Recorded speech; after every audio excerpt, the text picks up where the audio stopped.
There's a great book, a small book actually, surprisingly. I'm trying to remember what the name of it, but it's Marguerite Rosas. She's an economist who has really studied the budgets and in the United States in particular, and basically made this really interesting case that no, when even under No Child Left Behind and things like that, people wanted, okay, spend these dollars and get this outcome. Like reading first was part of that, and yet the way the budgets actually work, no one can tell what the money bought. Right. It's like, Right.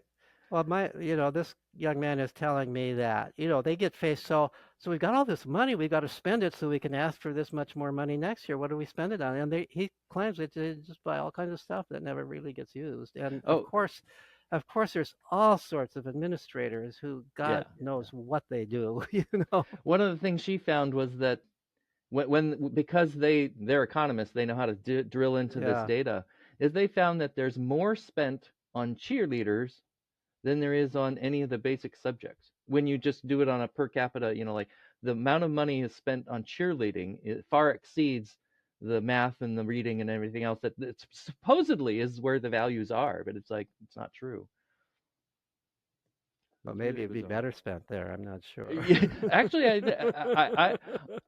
I think there's an argument to be made, similar to your case about there being, just less of school, is that schools were the power structure of schools historically were much flatter, is because they're in Right. the United States in particular, they're so locally controlled. It used to be, particularly pre-war era, used to Right. be very, essentially kids only had, a layer or two of bureaucracy above them before they could have access to actual decision makers. And homeschooling's the ultimate flat, it's like immediate.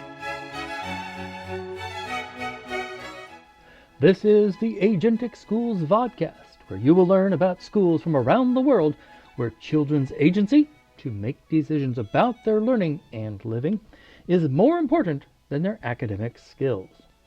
What makes education possible is the satisfaction of psychological needs. So that is what these schools have in common with all others.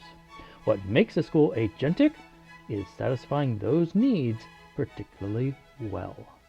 I'm your host, Don Berg.